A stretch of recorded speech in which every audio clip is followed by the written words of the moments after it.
All right, shit. All right. 5, 4, 3, 2, 1. Welcome to What's Happening. I'm Brad.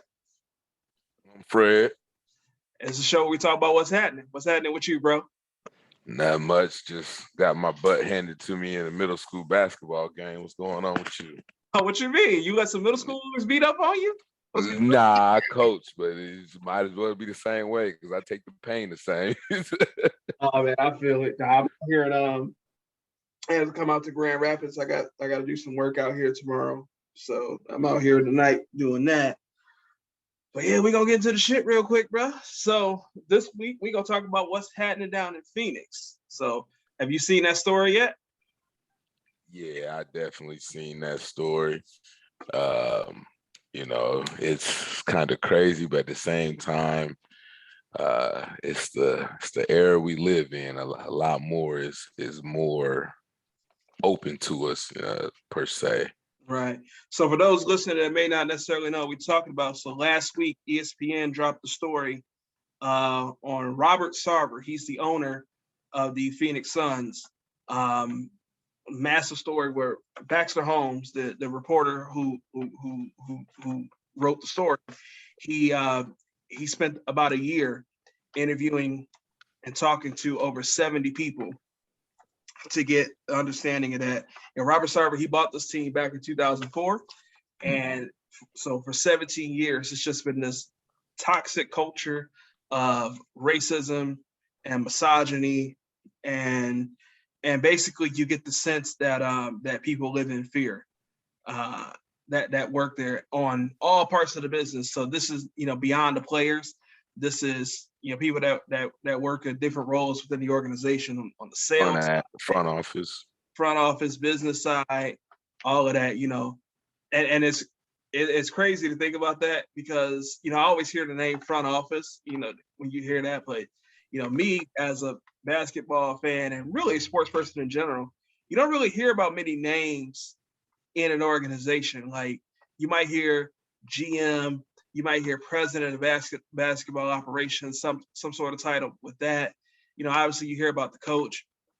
You kind of know some assistant GMs exist, but for there to be like enough people, you don't think about I never thought about the fact that of course a basketball team is an organization. It's a multi-billion-dollar organization, so of course it has a human resources department. Like stuff like that, it don't make. I don't think about that. You don't think about that kind of stuff. A lot of people don't. Yeah, you just think coaches, GM, assistant GM, training staff, team doctors. You don't think about that too much behind that, but it's a whole corporation basically. Except the NBA is not a publicly traded. It can't. None of them are publicly traded, to the best of my knowledge. But yeah, man, it's a big read. I encourage anybody who hasn't read into it, who hasn't listened to anything on it, definitely dive in and check it out. I mean, we're gonna talk about it, but I don't think we have the ability to do the entire article justice with what we're gonna talk about. So I mean, what would you say is your takeaways from it, from everything that you read in there? Well, from what I've read, it seems like, and I mean, I get, I'm pretty sure this is a lot of PR and media crap that is spent with it. But my takeaway is, besides what they said, there's really no proof. You got Raiders coach who, you got emails from, you had Clippers coach who you had recordings of, there's, besides he say, she say, there's really no proof. I mean, but now that we have the Me Too movement, it's easy for anybody to jump on and say, hey, I heard it, I seen it, I was there, I witnessed it, or I was one to receive that type of treatment, and it's just as good as, I guess, proof these days.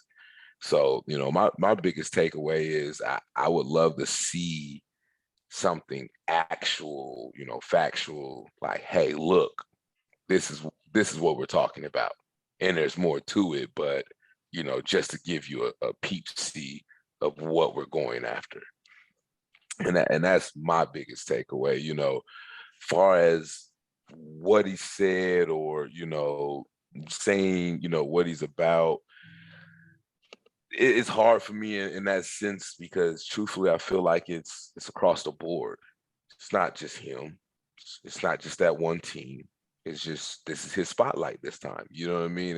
And I feel like that's just where it is across the board with almost a lot of it. Once we touch this subject. So that's why I feel the biggest takeaway is where's the proof? Because you're out here, we're out here nailing people to the cross. Canceling culture, the whole nine. To me, we have to have something a little more to hold on to. Yeah, that was a big piece for me is, relative to your point where you said proof, he interviewed, like you said, over 70 people over the course of a year, right? But it was a former basketball executive said this, a former HR rep said this, a current human resources staffer said this, right? Here's what I believe. If you can talk to 70 people, and these people can say the same thing, these people can say the same thing, this person might say something that ties in with this person that says something, I believe it's true. But having said all of that, I'm with you. If you ain't got tangible evidence, it ain't gonna mean much. So like something that we're gonna end up doing on this show a lot that I know it's just how it's gonna be, because this is how me and you are, we're gonna end up telling stories about personal life. All right. So story time with your boy. I used to work for an organization. I'm not gonna say that organization's name, but if you know me, you know some of the organizations that I spent a lot of time working for. So I worked for this organization in a middle high level leadership position. And there was one of my direct subordinates, right? Now, like me and you have worked together before, Fred. Me and you, we've known each other for 10 years. You know me, and you know that I know my business, right? And Right. I know what's going on, right? So I had this guy on my team, one of my direct subordinates, where his performance, let's say if it's let's go to the calendar, right? January, start off banging, right? Get to the target, get to the goal, somewhere between the 20th and the 22nd. Just killing it, right? All of a sudden, you just see the business just kind of start declining. You know what I'm saying? Yep. And we'd finish like at a decent level of goal, but not where we were pacing at based off the start.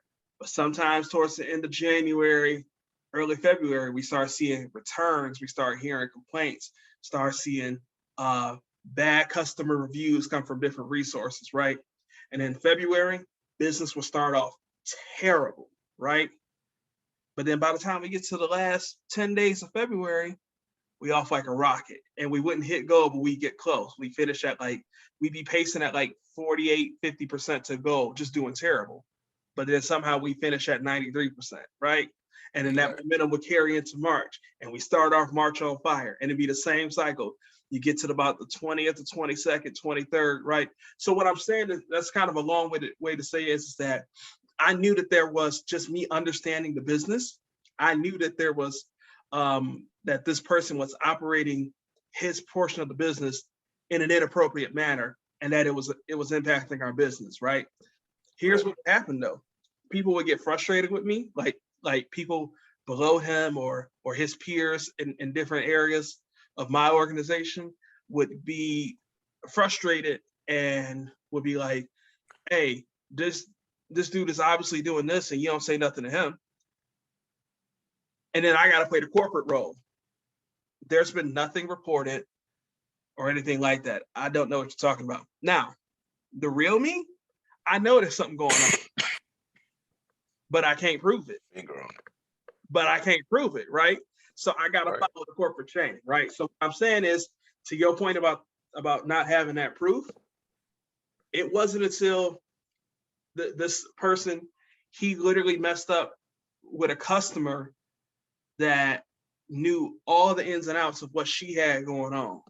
And she brought me paperwork and everything. If this is how it was, this is when he changed this into that. This is when this became this. I had it something like this. I'm doing. She had it all lined up, knew where all her money was going, and when the money changed, she could pinpoint exactly where it happened.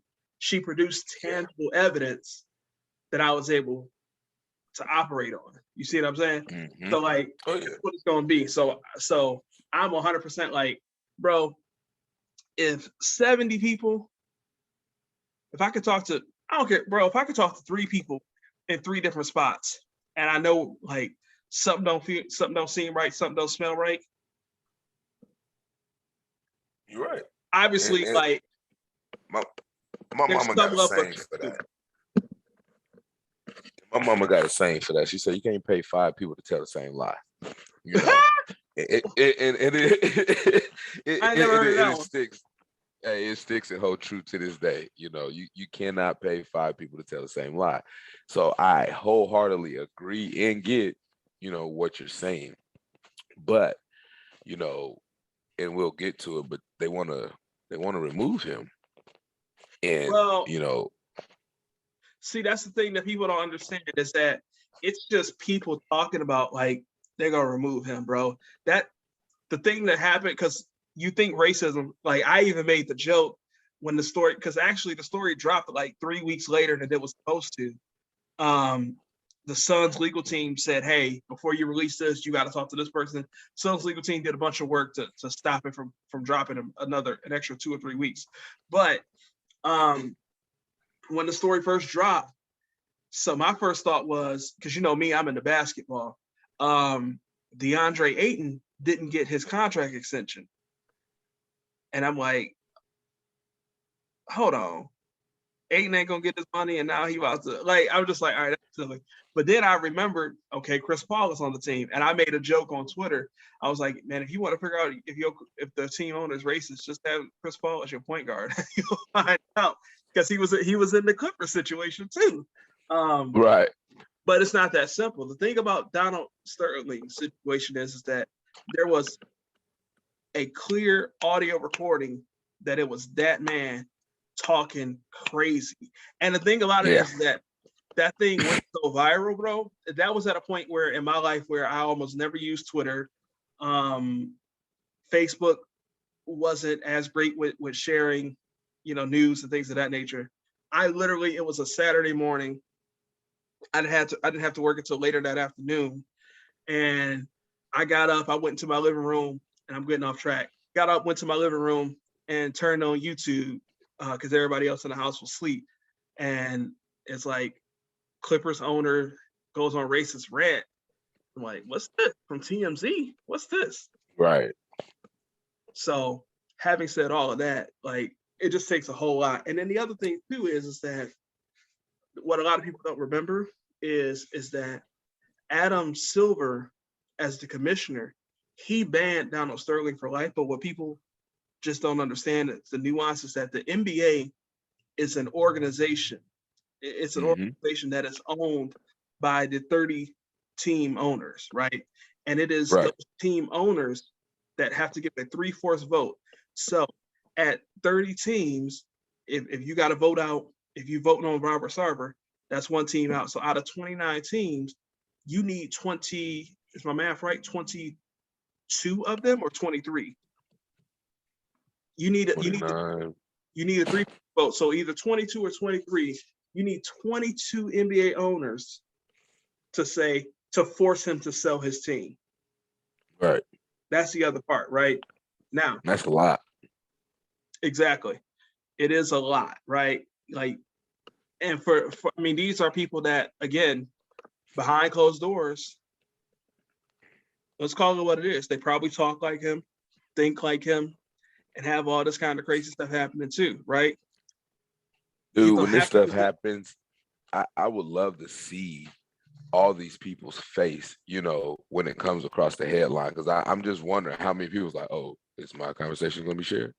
Like, you know what I mean? Like, whoa, who's all in this? You know what I'm saying? Because, like, I know they're all in it together. It's not just no, you know, one-off situation or whatever, you know. And don't get me wrong, there's some great guys that's in the organization as well. There's great guys in the midst of a lot of things. But I'm sure a lot of them are, not friends for no reason. Yeah. So it doesn't shock me if it doesn't fall far from, from each person. And the crazy part is, bro, is that like to that point, there's only like I think 2 names of people that actually went on the record in this story. So it was Earl Watson. So first off, this is crazy. This is how the article starts. After the loss, and this is the ESPN article, after the loss, majority owner Robert Sarver entered the coach's room.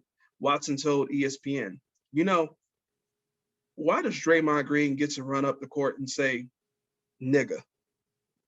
Sarver, who was white, allegedly said, repeating the N-word several times in a row.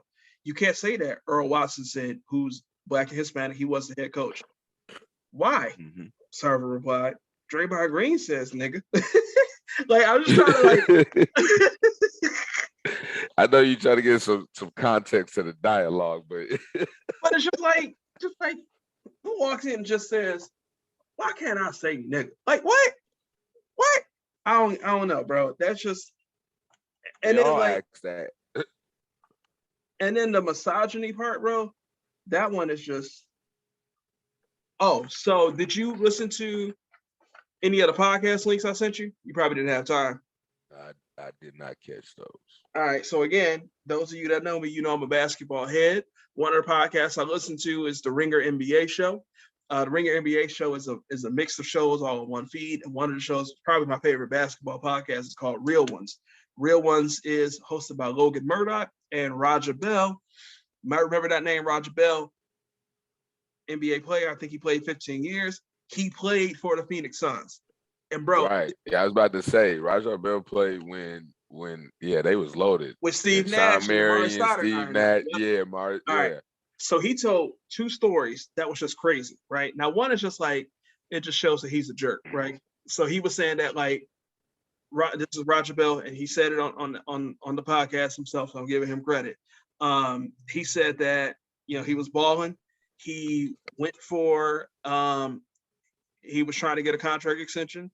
They had a meeting, went for the contract extension. He explained his case, was like, hey, I'm balling. I'm paraphrasing, but he's like, I'm balling. I would like to get an extension. I love it here. My family loves it here. I want to be here long term, right? And Robert Sarver, again, I'm paraphrasing, said, you know what? You do it. You do deserve an extension. And I should give it to you. But I'm not, because I don't have to. Just like,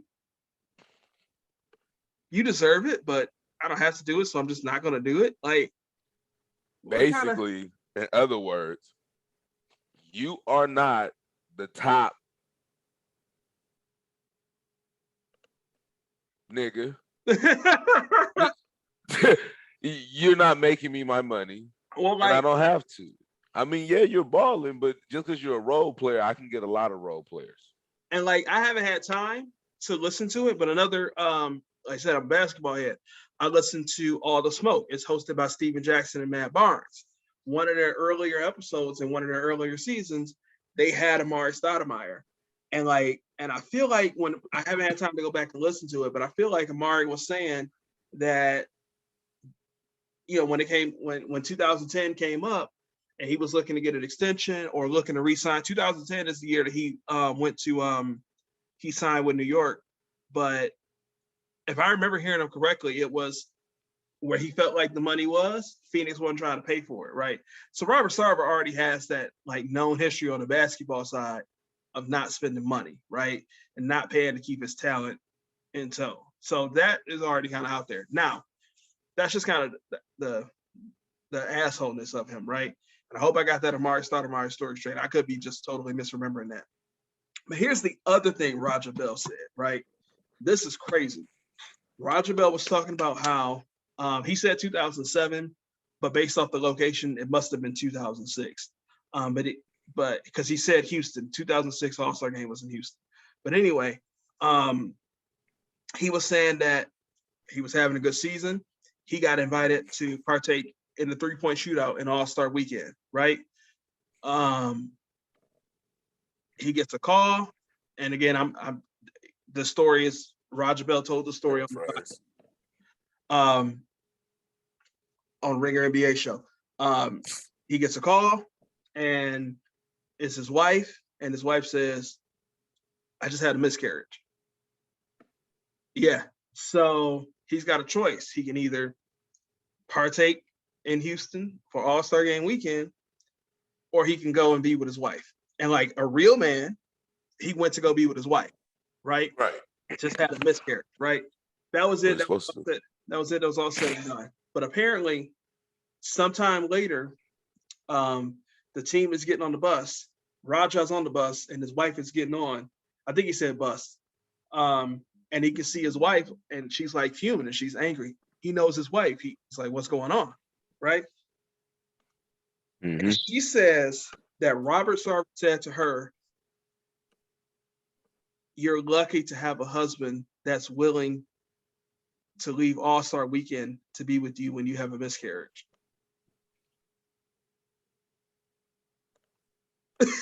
Wow. Bro. Yeah, I'd have want to see him Monday morning.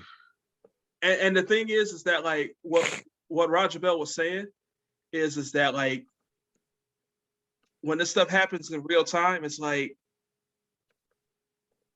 that's kind of an asshole thing to say, but you know, they just kind of brush to the side. And then Roger was saying, like, even to himself, Roger was saying that like he can't say that he ever heard anything like out of Robert Sarver that was, or even he had a moment where he felt like Sarver was nice. racist. But he was also like, you know, if that moment did happen, I don't know what I would do, because you work, you bleed, sweat, and you grind for the opportunity to be in the NBA, and you're not trying to do anything to get kicked out. You're trying to stay there for as long as you can, make as much money as you can, build your empire, and go from there.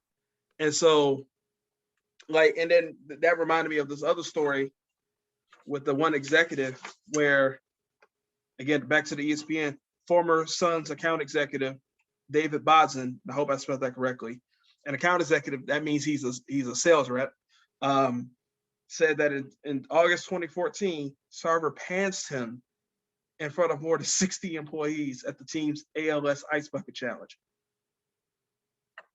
Pulled the man's pants down. The owner of the team pulled the man's pants down in a public setting. You on mute, bro. Go ahead, keep talking, bro. Oh, but yeah, he pantsed him and let me read it again. I got distracted with that. My bad. Former Suns account executive David Boston said that in August 2014, Sarver pantsed him in front of more than 60 employees at the team's ALS Ice Bucket Challenge.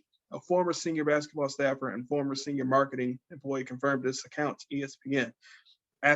In the aftermath, Boston said an HR representative smirked and said, "Please don't sue us for sexual harassment." I had no idea what to say, Boston told ESPN. What does a 25-year-old say in that situation? They say, "Okay, I was shell-shocked. And as I've thought about it more, every year that has gone by, I've thought about it, makes me angrier that I didn't come forward about it. My power was minimal in that had I said something as just an account executive, I felt I would have been blacklisted from the industry." So, and that's unfortunately not only in the NBA, but across every league. There's stuff like that happens every day that's swept under the rug, unsaid. Nobody comes forth for the same exact reason, whether it's blacklisted out of the organization, no matter how great of an employee they are, whether it's blacklisted out of the league, you know, no matter how great of a player you are, it doesn't matter. If you're not the one holding the chips, signing the checks, you pretty much got to dance by there too. Yeah, I mean, it takes a level of bravery to come forward when situations like this happen, because you fear the aftermath, bro. Like, all right, so it's automatic. So, more story time with your boy. Same employer that I talked about previously had a young lady that by the name of Chanel. And I already talked to her. She know I was gonna tell her story. Um, but Sound like something you would do. she all right. So she worked on my team as a direct subordinate, and then she got promoted a little less than a year after that and became my peer, right? And so we had established a pretty close relationship from work that grew into a close friendship. And I mean, me and her would talk, you know what I'm saying, every day. What's going on your team? Here's what's going on my team. Hey, what's this assignment that the boss is asking us to do? What's this assignment that corporate asked us to do? Blah, blah, blah. So anyway, after about a year of her being in the role, there's change above us and we get a new boss, right? And we're still talking every day like we used to. But as we're talking, I'm noticing that my conversations that I'm having with our new boss are very different from the conversations that she's telling me that she's having with our new boss, right? I'm like, huh, that's weird. And then like I'm noticing that the conversations with with our male peers that I'm having with my male peers about him are similar to the conversations that I'm having. But she is having a totally different experience, sometimes asking the same questions or talking about the same topics, right? Now, Right. again, like she worked on my team as my subordinate for a while, and then we worked together. And again, she was in the role for over a year before we got our new boss. I say all of that Right. to say that her behavior didn't change at all, right? Mm-hmm. So I was already suspicious. And then one day I'm working, I don't remember which one happened first, but I was on the phone with the new boss and we're having some sort of conversation. Now, this man has a wife and he has daughters. To the best of my knowledge, he didn't have any sons at that point. I haven't talked to him in over a year. Who knows if he had a new baby since then. But in this situation, we're on the phone. His daughter comes in and he yells for his wife to come and get the daughter. And the way that he yelled was clearly very rude, clearly very demeaning. It's not the way I would talk to my wife. You know what I'm saying? Yeah, So, I feel you. so like, it was just like, huh, I wonder how he talks to women. So then I had an opportunity to go to, so when we got a new boss, there was also some realignment that was done. And we had an opportunity, I had an opportunity to go into one of his areas that I had never been in before. There was a project that we needed to work on, and I got to work with the only other female peer that we had on that team.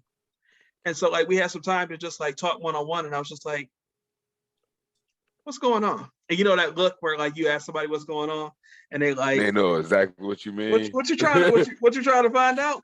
She instantly hit me with that, you know, what I mean, nothing. I was like, what you mean? So like, well, what do you mean? I'm like, how are things? She's like, you talking about with the boss? I was like, yeah. And then like, bro, everything Loaded. everything that like the female that I knew Was going through. was going through, this female that I did not know, that I was getting to know, was saying the same stuff. And I'm just like, huh, it's just different, right? Mm-hmm.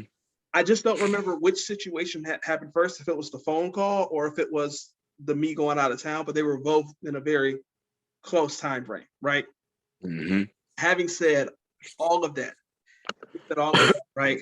The other part that was crazy is that the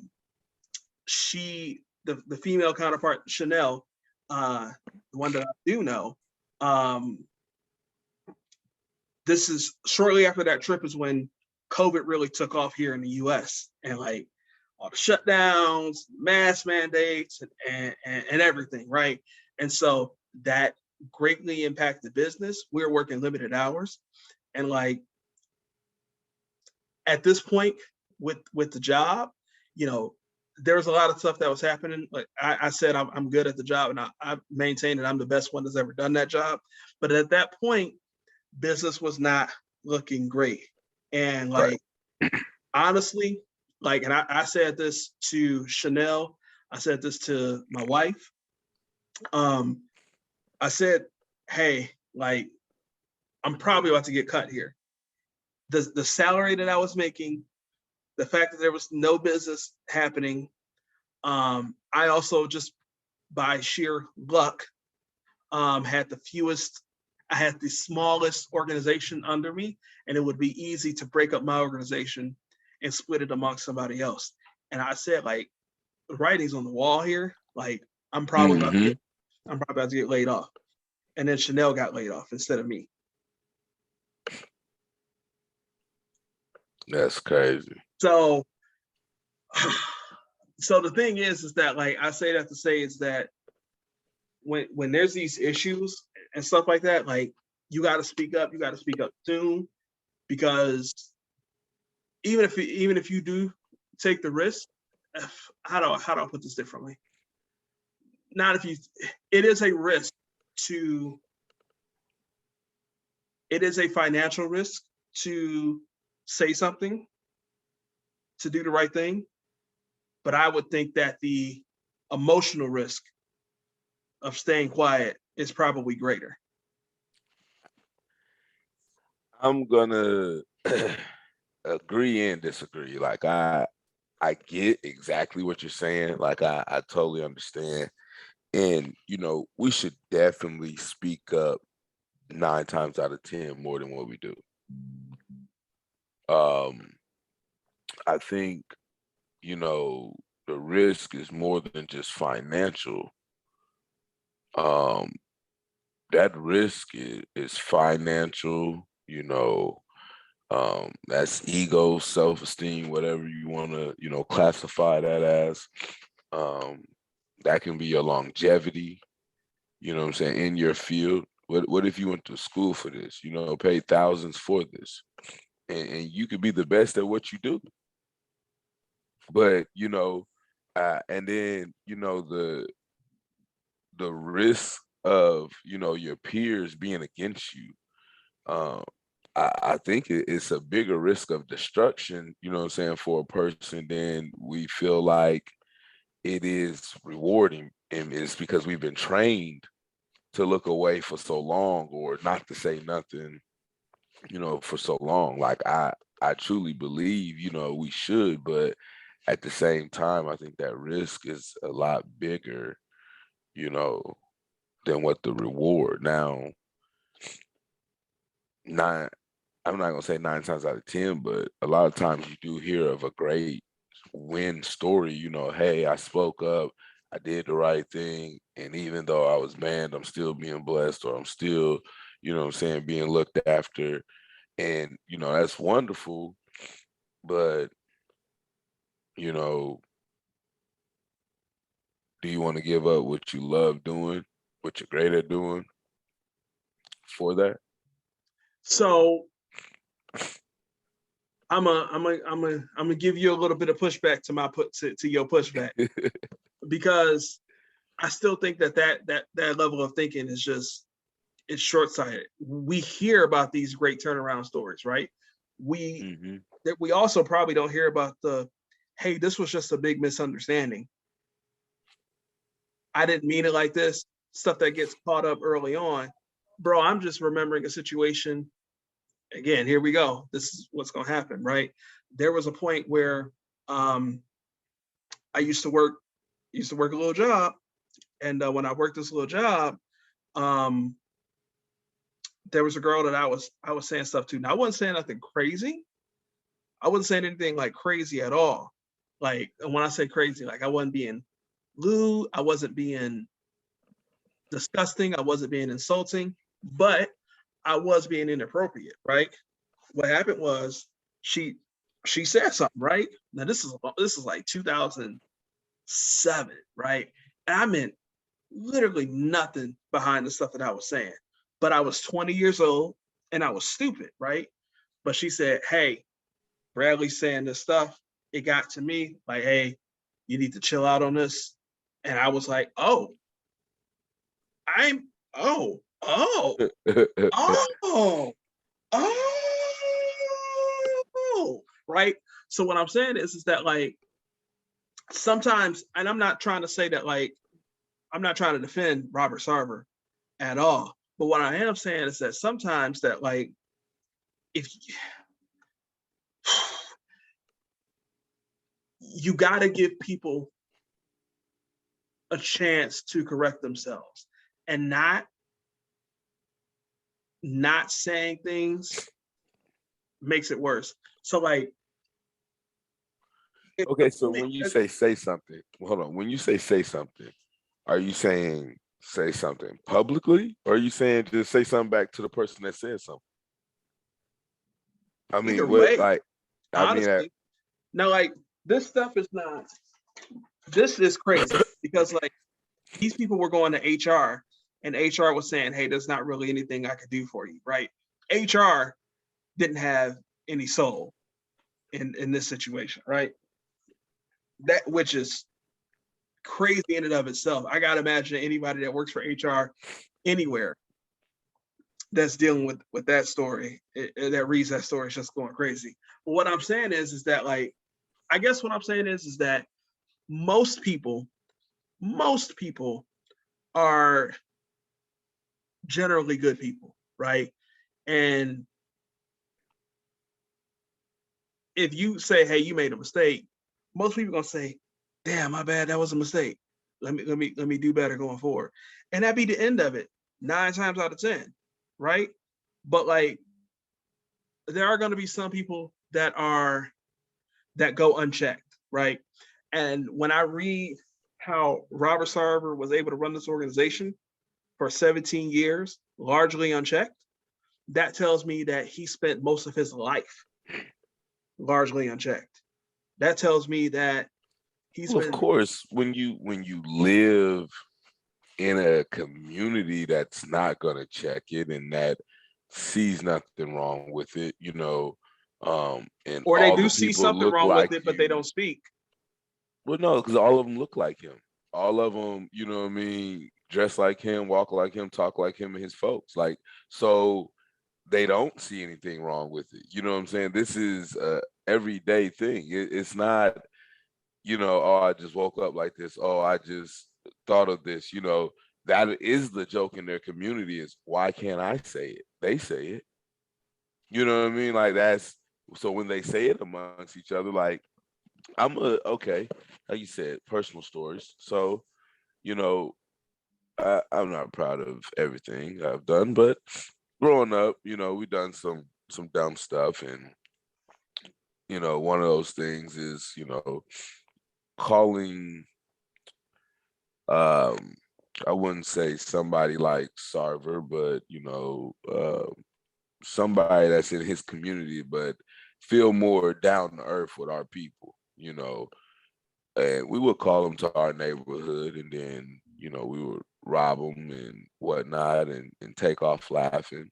And when you go through their phones, oh, you see it all the time. It's normal conversation. Using the N word freely. If you probably took 2 or 3 of their phones and just looked at messages that stem between there and their really close buds, wouldn't be nothing wrong with them using it in between there. I bet you see it a few times, more than what you ever thought you would. But you don't know those things because, you don't have access to their phones. You're not looking through them, daily. You're not reading their text messages with their close friends that, you know, that they used to hang with every day, that nowadays that, they talk to on rare occasions because life is what life is and it's different for each and every one of them, you know? So I say you can't,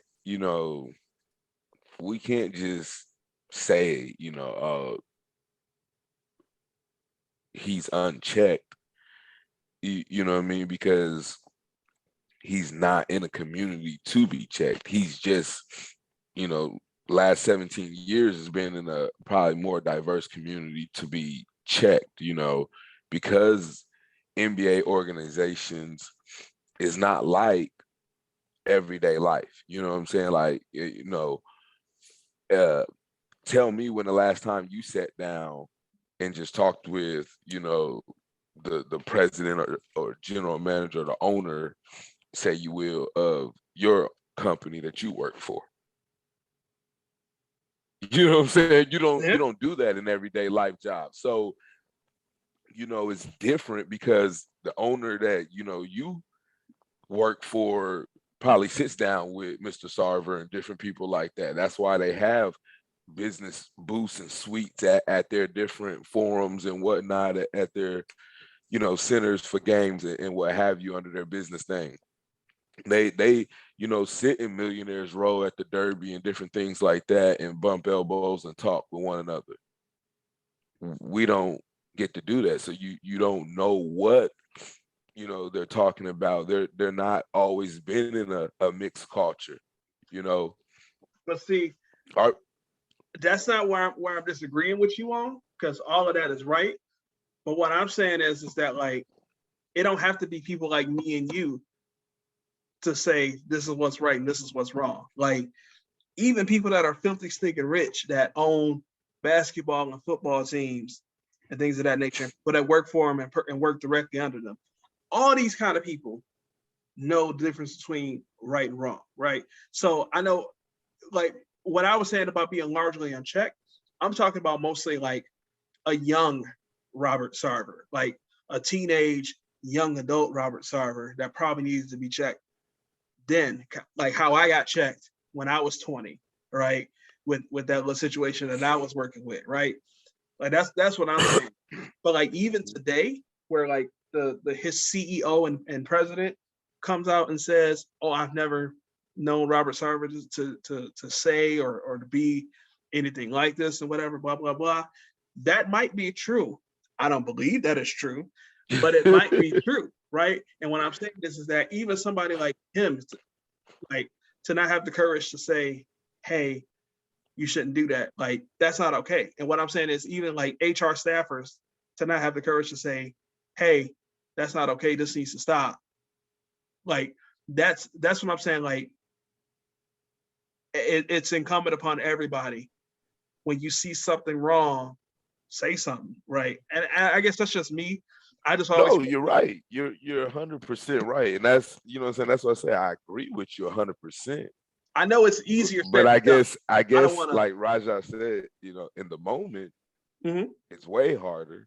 Oh yeah. And then trying to come back on it, it's probably even harder than what it was if it would have been in the moment to react. Hindsight is 2020, right? And that's what I'm saying. Like, I recognize it's easier said than done. Sometimes shady stuff happens. You don't even realize in the moment just like how ridiculous it is. I was thinking about that when I was driving out here to the hotel. This little job I took back in 2009. It was supposed to be like it was a marketing job, and dude was like, "Yeah, we work with these businesses and clubs, and we do promotions for all of these high end stuff." And I remember dude was like, "Yeah, we work with high end restaurants like Buffalo Wild Wings." And I remember thinking at 20, I remember thinking at 22 years old, like, "Oh man," because to me, whole little homie from the hood, Buffalo Wild Wings was an upscale restaurant. Because in the hood, all we had was McDonald's, Burger King, White Castle, and KFC. You know what I'm saying? And I was thinking about that when I was driving over here. Like, man, you was dumb as hell. No, every red flag went off. You said high-end restaurant. Like, I mean, you go get bottle service at the table or something. That's what you say. Right, beer bottle service. You know what I'm saying? A bucket. But yeah, like, so, like, I don't want to take away like being naive, and I don't want to say that. But what I'm saying is that you can't tell me. I mean, the man that owned the team for 17 years. I don't know how old the man is, but I saw him. And that was going to be my next question. Like, matter of fact, I'm gonna just Google it. Like, I can get the answer now. He got to be in his. I must say best case scenario, he in his mid-50s, but I think he in his 60s. But like, that man ain't lived. He is 60. He is 60. That man ain't lived for 60 years and ain't never came across nobody that didn't know right from wrong and didn't know how to check him. Everybody was scared because bro had money. I'm gonna put it to you like this: is you know me, you know what I'm saying, and you've seen me in action, you know what I'm saying, working with, you know, various people, especially when we worked together. We was in an area where, you know, some people just didn't want to really work with you. I don't care what you're talking about, what you know, how good you are, just because of the color of your skin. They like, I don't want to work with you, you know, and you was able to win over more than me, you know, but it still is rough. Like, and I mean, I still find situations like that. When I moved here to Kentucky, I was running a Dollar General, and I kid you not, a lady, older lady, walked in, and I had knew about this situation prior to it because she's came in before, but basically because I have background in cell phone experience, the older lady, she had to be, you know, probably late 60s. Her mom was like probably easy early 80s, maybe mid 80s. So she's trying to get her little track phone going. Nobody can add minutes on it. She's been to like 5 stores, bought the minute card from one of our stores. And I mean, she comes to me. I was like, oh yeah, no problem. Just give me a second. Let me clear out my line. And once I don't have no customers, I'll go ahead and help you. So I help her. I get the minutes on. So I guess I was off work. She comes back, you know, to get more minutes. She's like, I ain't going nowhere else. It's the only person I'm going to. So one of my employees asked me, they said, hey, boss, how you do it? So what you talking about? They said, I couldn't be you. And I'm like, and don't get me wrong, this is probably a little country white girl about 5'2", weighing in at 85, all 85 pounds. You know what I'm saying? Like, Tiny. yeah. And she's like, I just couldn't be you. And I'm like, what are you getting at? Like, it's the end of the night. I'm like, you're tripping. She's like, no. She's like, people talk to you crazy and you just act like it don't phase you. I'm like, oh man, it really don't. You know what I mean? People gonna say what they say. Some people was born in that era, in that generation, and they can't deal with it. She's like, yeah, I don't care what you're talking about. First person come in, call me little colored boy, it's gonna be on in here, all 85 pounds of me. And so I'm like, what are you talking about? She said, yeah, you were gone the other day, and the lady come in and said, hey, is a little colored boy here? And she said, I just was like, I didn't know how to take it. I was like, man, don't worry about it. Just people, how they are, how they are. Very next day, I'm working. We backed up the middle of the store. And I'm working the second register, helping out the front. And I hear, hey, is a little color boy here? And she just stepped. Oh, no. And I'm talking about, you would have thought the whole store froze like that. So she stepped back from her register, looked over at me and said, and I was like, I'm right here. She was like, yeah, can you help me with my phone? I was like, I mean, you could come around here and you can wait till we done with these lines. And, you know, once we done with these lines, I'll help you. Color. Man, I'm ringing out customers and folks are just looking at me all strange, like I'm from another planet. You know, just can't fathom this young black man just standing in here. There's probably getting 30 customers in this Dollar General. Just living your life. And call a little color boy. And I mean, folks, I'm ringing them out. They get their groceries and stand to the side wall. And I'm looking at folks, what the heck is they want to see this. Bro, They just knew this little color boy was finna jump the counter and just suck a bunch of old lady because the way they standing around. And I mean, literally, she got the phone card. I rung her up, put the minutes in her phone, told her have a blessed day.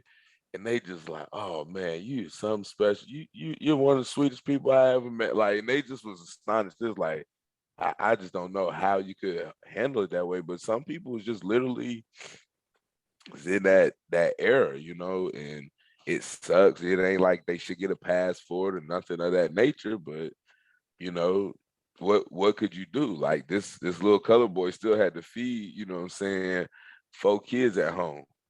You know what I mean? At the time. You know what I'm saying? And, But and that's the part where I'm saying, like, somebody had to speak up. But why they have to, it don't have to be you. It don't have to be you. It could be all them other folks that's in there that's ready to see a world star fight. Nobody could have stepped up and said, ma'am, you could have called him a gentleman. You could call him, not colored. You could ask what his name is. You could do that, right? So like that's where I say like accountability is on everybody, bro. Like, so what I'm saying is that like it is, but this has been happening. And I feel like it might sound like I'm victim blaming. That's 100% not what I'm trying to do. What I'm saying is that this man, Robert Sarver, again, all of these accusations are alleged, but I'm telling you, if you got 70 people saying stuff about the man, I believe it, right? I just do. Right. What mama say, you can't pay 5 people to tell the same lie, right? Can't. So what I believe, or what I believe is that this man has been saying and doing wild stuff for somewhere close to 60 years.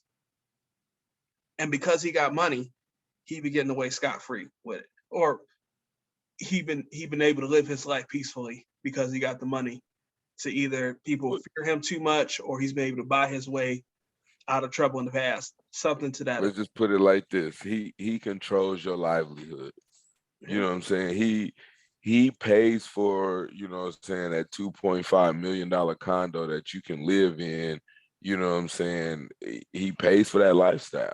And when somebody, is paying for you to be able to do, first class trips and, if the team wins a championship, everybody getting rings and, all types of different little nuances that come with, getting paid a salary that, people get paid around those places for, depending on whatever you do, because it's still, quite generously higher generally than normal people in those type of positions. Yeah. So it's hard, you know what I mean? And when you think about it, it ain't too many people gonna really give it up just to speak up. It sucks, but it's the reality to it. I think we're pushing closer to, unfortunately, seeing just when those folks die off, it'll eventually be, better because you have a lot less, I used to believe that it ain't about what folks dying off, because these people is raising kids to think and act the same way. Yeah, that's a whole extra ain't got time to even dive into right now. So if you haven't, take the time to read the story on ESPN. There's plenty of basketball podcasts over the last week that have talked about it. So there's a lot of information out there. You can probably find some YouTube segments on it. Definitely look into it. I mean, the NBA, they have hired an external firm to do an investigation into the organization. We'll see how this turns out. This ain't going to be like next week. It's going to be done. This is going to be weeks, probably months before we see any kind of result, and then subsequent fallout from that result. Is because the story is just people telling, right? Again, I believe a lot of these stories. I believe that there's truth in the story, but without that tangible evidence, we'll see what happens. We'll see what the NBA can dig up, and then based on what they dig up, we'll see how they react to it. But Yes, if everybody keep following it and staying in tune, because if not, it'll get swept under the rug like a lot of other things. It'll be hey, what happened to that? Going to Google and still looking at articles from November 4th. yeah, see, we'll see. But yeah, man, that's really what's happening down there. Like I said, definitely to the listeners, take some time to read into it, look into it, listen out for it, and keep your head on the swivel, right? I would say my biggest takeaway is man, like I said, for me, speak up, report it, and then move from there. You know what I'm saying? Like for me, I get it, but you can't buy me. You can't. That's just I'm sorry. That's just me. What else you got, bro? Nah, I'm with you. Everybody take a look, see, dive in, chime in, send us feedback. Let us know what you think on it, Yeah. how you may think it's going to turn out. You can send the feedback to all our socials at Whus Hattnin. Whus is WHUS. I can spell. I messed it up on the trial. At Whus Hattnin, WHUSHATTNIN. Whus Hattnin. You can find us on Instagram, on Twitter, on Facebook, on TikTok. That's what's happening, bro. I'll see you next week. See you next week, bro. All right.